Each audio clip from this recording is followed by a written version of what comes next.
প্রাণপ্রিয় গাজীপুরবাসী, এখানে অনেকের নাম এখনো আছে, সময় কম তো একটা একটা করে নাম ধরে দোয়া করতে গেলে আবার সময় চলে যাবে নাকি?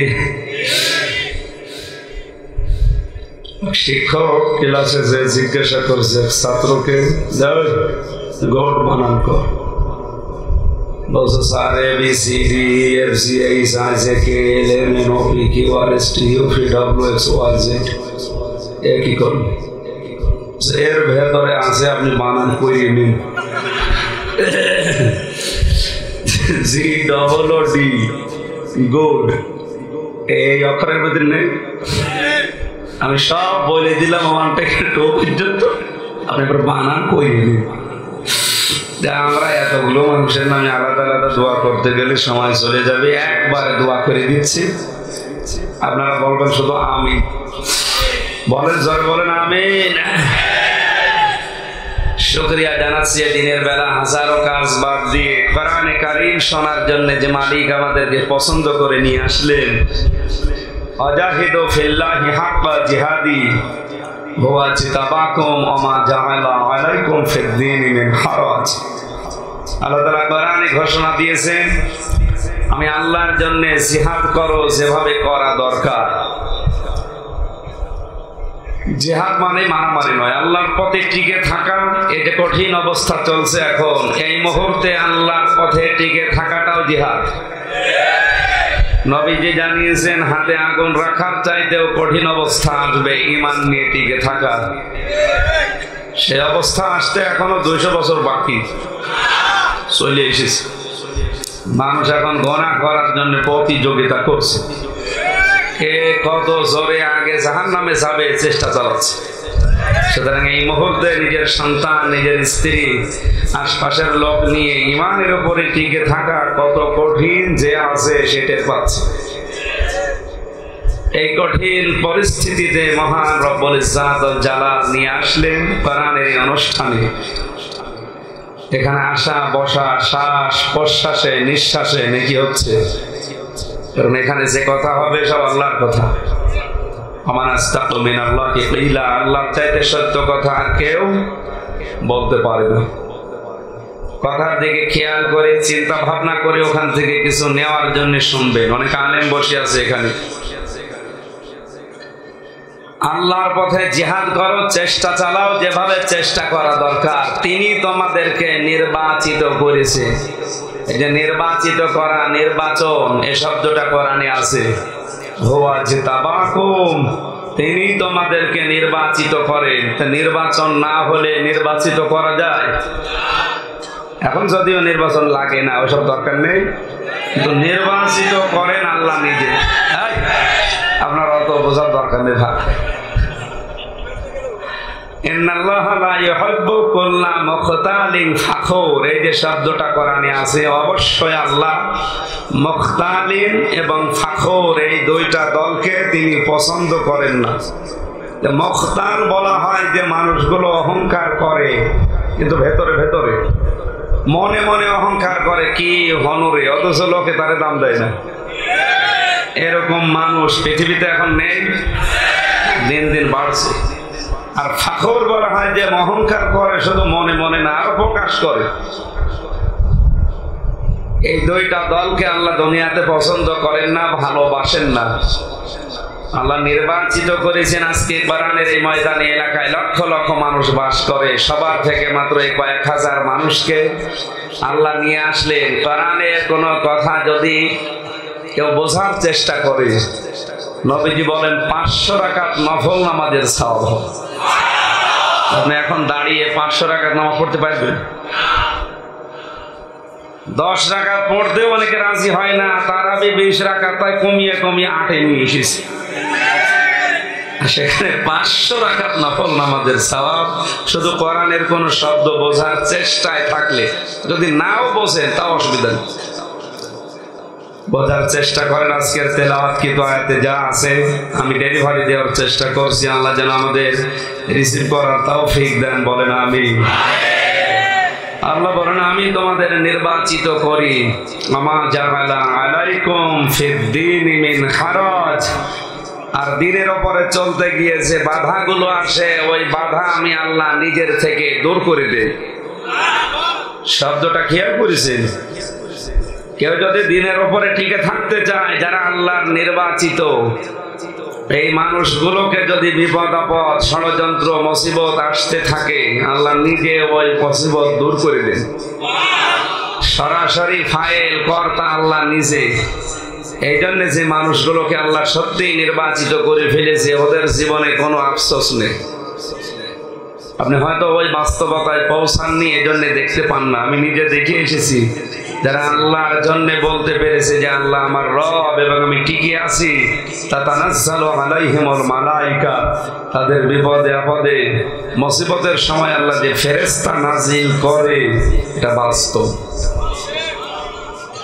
ফেরেশতা এসে তার কানের কাছে বলতে থাকে, আল্লাহ তাখাফু ওয়া লা তাহজানু ওয়া আবশিরু বিল জান্নাতিল্লাতী কুনতুম তুআদুন। কোনো ভয় নেই, কোনো চিন্তা নেই। কিসের ভয়, কিসের চিন্তা? হয়তো তুমি ইমানের উপরে টিকে থাকতে গিয়ে যে বিপদ সামনে দেখতে পাচ্ছ, এই বিপদের কারণে তোমার ভয় লাগতে পারে, চিন্তা হতে পারে যে আমি যদি বিপদে পড়ে মারা যাই, আমার জীবন যদি শেষ হয়ে যায়, তাহলে আমার ছেলে মেয়ে, স্ত্রী, আমার সম্পদ, আমার বাড়ি গাড়ি, এগুলোর কি হবে? আল্লাহ পাক ফেরেশতাকে বলে, ওর কানের কাছে বলো, ওগুলো নিয়ে চিন্তা নেই, ওর দায়িত্ব আল্লাহ নিয়েছে। এটা একটা মানুষের কানের কাছে যদি ফেরেশতা সেই কথা না বলে, বাস্তবে লোকটা ইমানের উপরে টিকে থাকা সম্ভব না।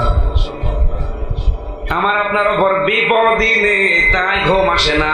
যাদের মাথার উপরে 24 ঘন্টা আতঙ্ক, 2 ঘন্টা 3 ঘন্টা পরে যে লোকটার ফাঁসি হয়ে যাবে, কারারক্ষীকে ডাক দিয়ে বলছে, ভাই এখনো 3 ঘন্টা আছে, আমি 2 ঘন্টা ঘুমিয়ে গেলাম, 1 ঘন্টা আগে তুমি আমারে ডেকে দিও।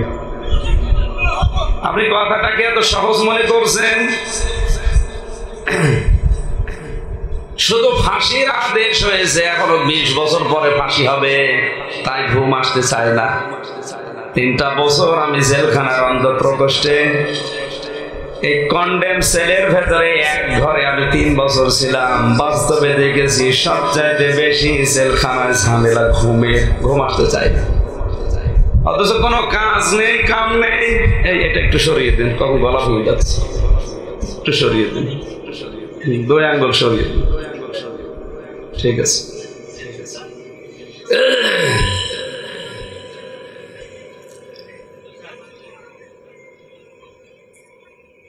কত সিটাক্সিন, কশিয়াম, কত কিছু খেয়ে খেয়েও ঘুম আসতে চায় না, অথচ আমার তো বের হওয়ার সম্ভাবনা 100 ভাগের 100 ভাগ। আমার তো ফাঁসি হয়নি।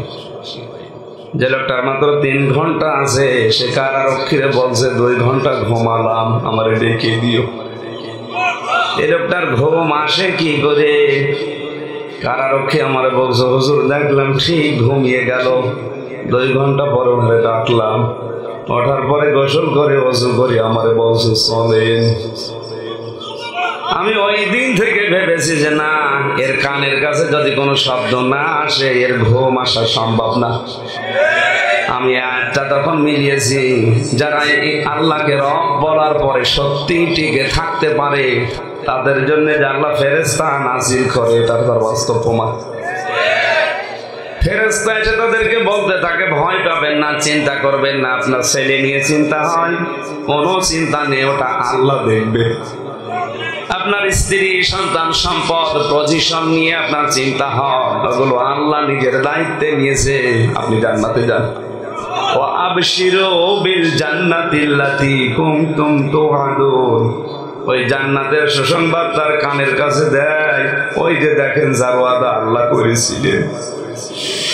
ফেরেশতারা তার পাশে এসে বলতে থাকে, না হানু আউলিয়াউকুম ফিল হায়াতিদ দুনিয়া ওয়া ফিল আখিরাহ। আমরা দুনিয়ায় আমার বন্ধু ছিলাম, এখনো তোমার বন্ধু আছি, কিয়ামতের কঠিন ময়দানে তোমার বন্ধু হয়ে আমরা থাকবো। যতক্ষণ জান্নাতে পৌঁছিয়ে না দেব তোমার পিস আমরা ছাড়ছি না। বলেন সুবহানাল্লাহ। এখানে ময়দানে আমাদের সবাইকে আল্লাহ নিয়ে আসেননি, যাদেরকে নির্বাচিত করেছেন, পছন্দ করেছেন, তাদেরকে আল্লাহ এখানে আসার সুযোগ দিয়েছেন। এই জন্য আর একবার খুশি হয়ে বলছি আলহামদুলিল্লাহ। দরুদ আর সালাম পড়ছে আমাদের নবী মুহাম্মদুর রাসূলুল্লাহ সাল্লাল্লাহু আলাইহি ওয়াসাল্লামের প্রতি, যার আনিত আদর্শ পেয়ে আমরা খুশি না বেজার? খুশি আছেন তো? আমরা অনেকে এখানে আলেম যেহেতু আছে জানেন, যারা নামাজ কালাম পড়ি, ওযু করলে ওযু ভেঙে যায় 7টা কারণে। কয় কারণে বলতে পারবেন? 7টায়। নামাজ পড়লেই নামাজ হবে তা না, 19টা কারণে নামাজ ভেঙে যায়। ওর একটাও যদি আপনার ভেতরে পাওয়া যায়, আপনি যত সুন্দর করে নামাজ পড়েন ওই নামাজ হয়নি। এটা মানেন তো নাকি? কেউ যদি কোনো আমল করে, কাজ করে, যে আমলের দ্বারা সে জান্নাত পাবে, ওই আমলও ঠিক থাকে না, আমলও ভেঙে যায়। এখন যদি বলেন আমলের কি হাত পা আছে, ভেঙে যাবে? হাত আমলও নষ্ট হয়ে যায়, ভেঙে যায়, ব্যর্থ হয়ে যায়। 2টা কারণে আমল ভাঙে। যারা কুফরি করবে আর আল্লাহর পথে মানুষকে বাধা দেবে, তাদের আমল আল্লাহ নষ্ট করে দেবে, ভেঙে ফেলবে। কথা বুঝতেছেন? চা দিয়েছেন কাপে, কাপটা যদি এখানে আছাড় দিয়ে টুকরা টুকরা করে ফেলি, ওই টুকরায় চা দিলে খেতে পারবেন? আপনাকে চা দেওয়ার জন্য কমপ্লিট কাপ লাগবে। আল্লাহ পাক বলেন আমল নিয়ে জান্নাতে কেউ যাবে, আমলই যদি টুকরা টুকরা হয়ে ভেঙে যায়।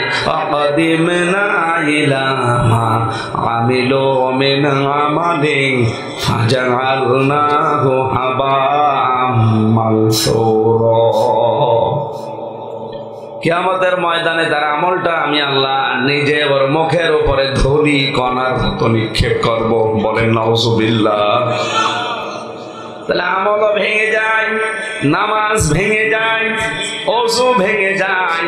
পৃথিবীর যত আমলই করেন ওটা ভাঙার জন্য কয়েকটা কারণ দুনিয়ায় আছে।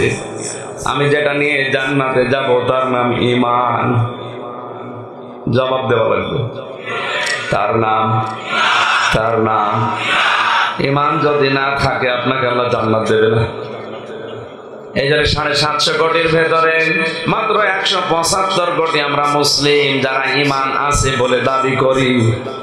এগুলো জান্নাতে যাওয়ার আশা করা যায়, সম্ভাবনাও আমাদের আছে। কিন্তু বাকি যে 550 কোটি ইহুদি, খ্রিস্টান, বৌদ্ধ, মাজুসি যত জাতি আছে, সব বিনা হিসাবে, বিনা বিচারে জাহান্নামে। নাকি ফতোয়া তৈরি করা লাগবে?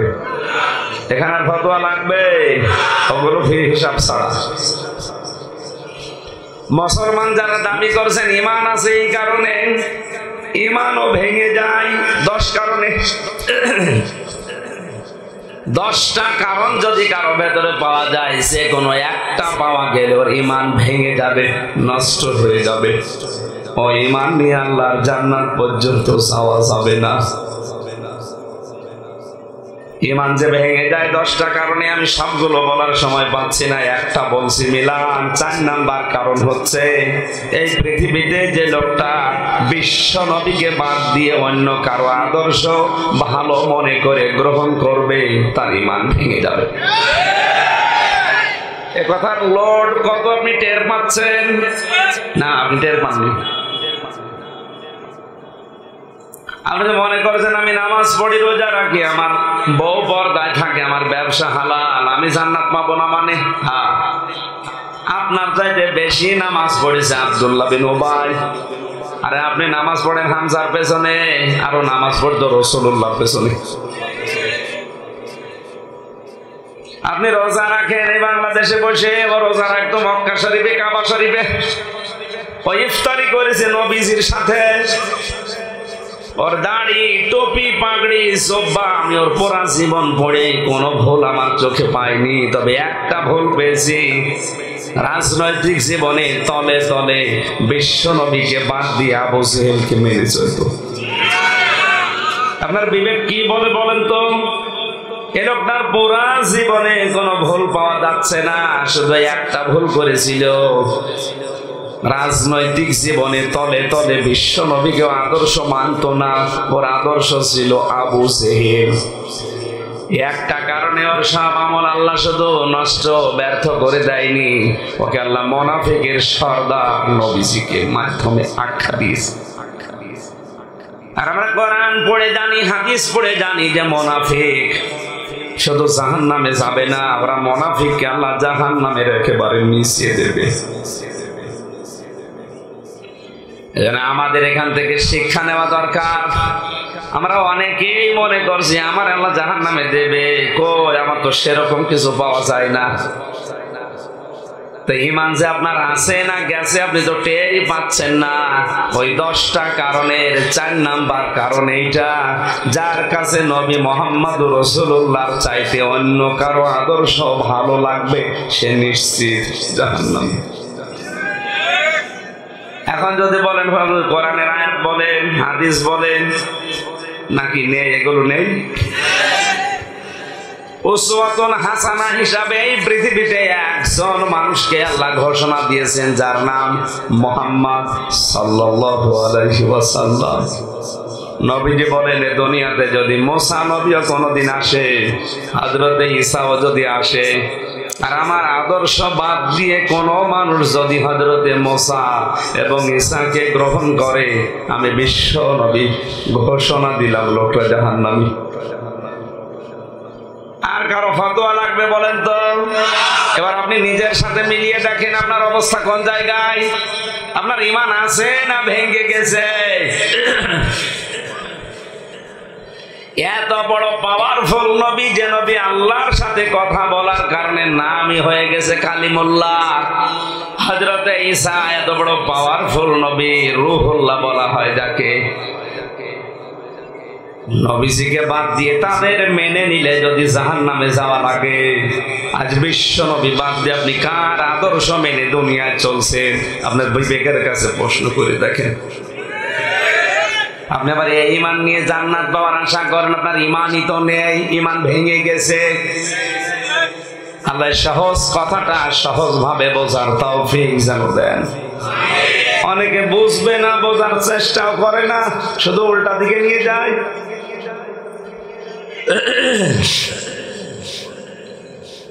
এটা যেহেতু শাবান মাস, আর মাত্র কয়েকদিন পরে শবে বরাত, এটা নিয়ে আজ বিভ্রান্ত চলছে, ধ্রুমজাল আছে, বিশেষ করে বাংলাদেশ, পাকিস্তান আর ভারতে।